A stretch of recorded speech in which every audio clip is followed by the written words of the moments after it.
Juan Luis Jorge, De Biblioteca. Reflections on the Power of the Verb in Certain Texts. Archaeos Publications, 1919, Stafford. Translation does not alter the occult power contained within such forbidden texts. The malevolent energy is in no way diminished.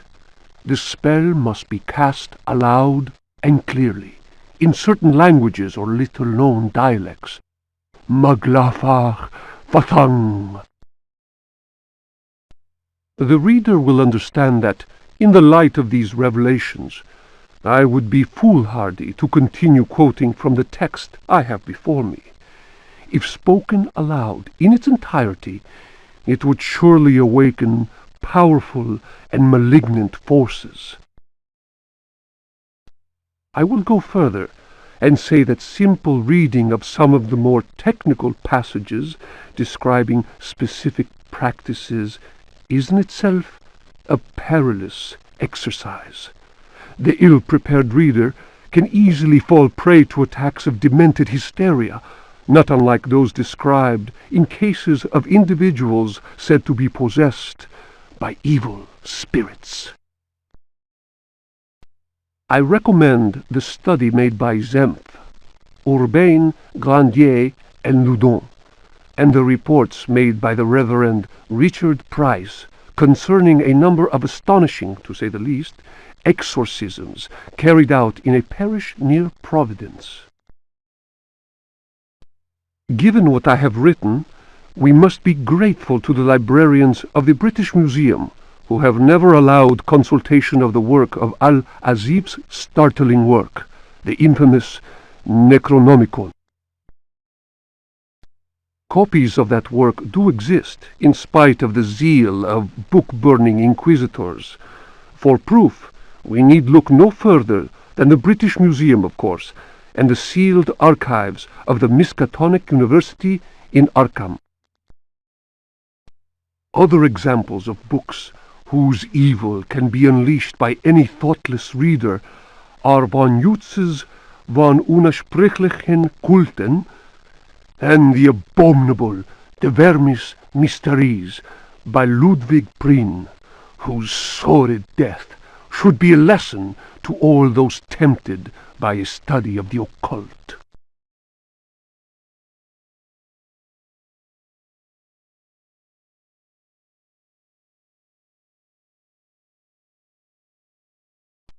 The Sacrificial Dagger, Otto Stern, Lumina Books. The importance placed on ritual sacrifice is constant in religious cult practice. Propitiating the gods is a theme common to many religions. The Old Testament affords many examples. Primitive polytheistic belief systems integrate sacrifice in their rituals as part of the recurrent process of reaffirmation and, naturally enough, group cohesion. The members of their social and religious community come together in an act of purification and atonement. It would be erroneous to imagine the act of human sacrifice, linking priest, offering, and God, C.F. Manzetti, stone cults, as anything less than a vital focusing of the group's faith.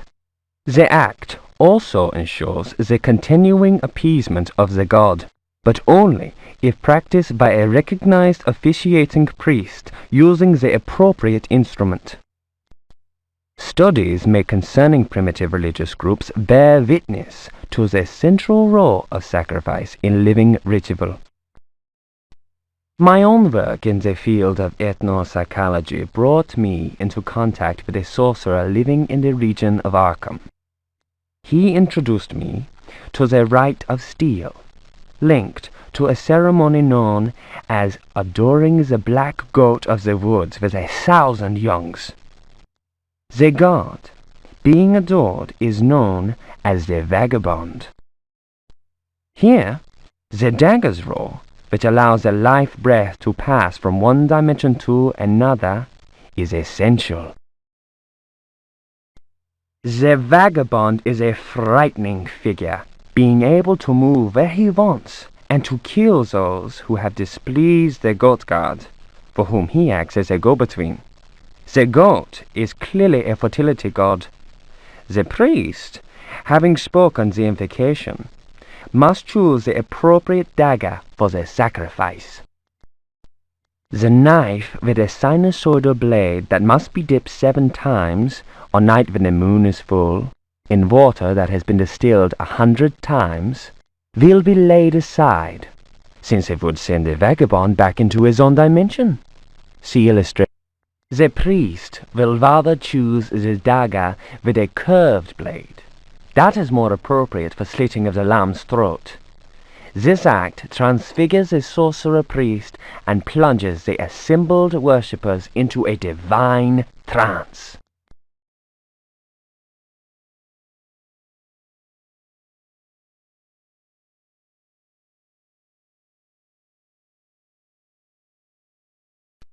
The Book of Yael, Signs of Stone, Eucharistic Rituals of Forbidden Cults.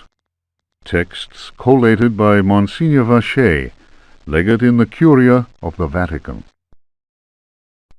Numerous devilish cults speak of monstrous creatures called the Old Ones. These supernatural beings are believed to be possessed of powers equivalent to those of the gods of antique religions. Adepts of such cults refer to forbidden literature in order to cause these frightful entities to appear before them. What serious student of folk myths has not come across the names of Cthulhu and Shub-Niggurath? It must be said that these creatures wield tremendous power and are difficult to control once they have been unleashed into the world. Those who serve He who goes in shadows protect themselves with signs of stone, carved into the walls of houses or engraved on various objects. For those misguided servants of evil, the best protection appears to be that afforded by the sign of the most ancient gods, engraved in Manar stone, a heavy material said to be disagreeable to the touch. The sinful practices of those who fall into such errors can only lead to the darkest of despair, and are a mortal danger to the soul. Such monsters as those invoked by these foolhardy individuals are engendered when reason drops its guard. Man is easily tempted into perversion. It is why we must forever remain alert and renounce Satan with each breath we take. His ways are infinite in number.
The Tale of Captain J.W. Norton of the Army of the Union. 1862. The South was in collapse. Louisiana was open to us. I had each day to requisition victuals for our troops, and was aided in this endeavor by a score of brave men. Rebels were not yet ready to lay down their arms. The region was far from safe. I headed further and further west, and questioned many freed slaves. From them, I learned of a plantation on the coast. Its name was Derceto. We received a less than hearty welcome. Only Pickford, the owner, behaved in a friendly manner.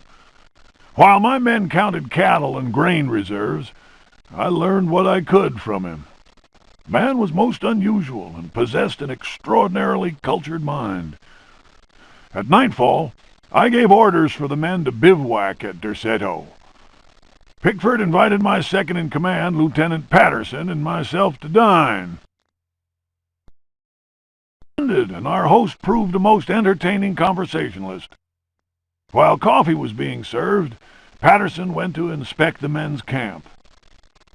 The cigar Pickford offered me was so acrid that my head began to spin. I remembered campfire tales of fellow officers trapped by devilish Confederate tricks.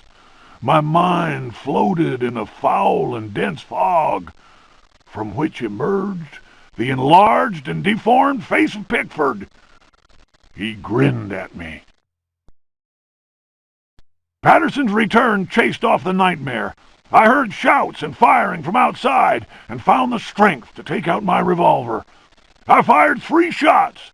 Pickford fell to the floor. Patterson then helped me out of the burning house. The air was filled with smoke. We resembled a company in disorderly retreat. I saw slaves leaping into the flames of that inferno. They were trying to save Pickford's life.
Memoirs of a Lost Soul. The mask must fall. You who discover this manuscript, understand this. I am here at your side. I am waiting in the darkness of my crypt. Soon you will belong to me. One of my slaves wrote this document. I have lived for 3 centuries, and my name is Ezekiel Prext, or Elijah Pickford. You may choose which to call me. I do not hide out of fear. My power is immense. I have sailed the 7 seas. My ship, the Astarte, spread terror through all the continents. The corsairs judged me like the Welsh judges of 1620, but they could not destroy me, and neither could the pirates. Now I am immobilized. Damned Yankees!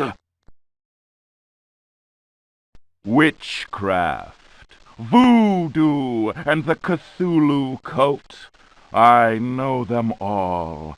I have reigned and implored the stones.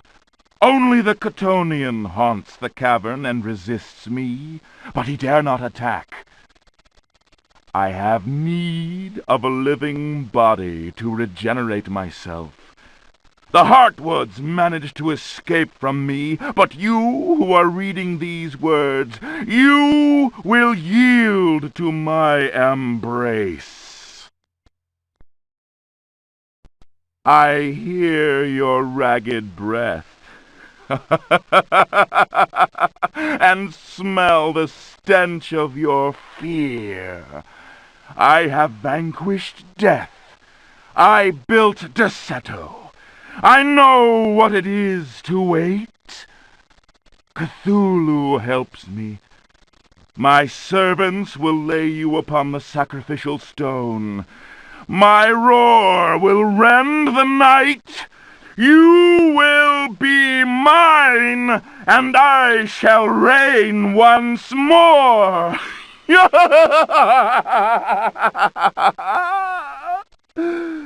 Come to me.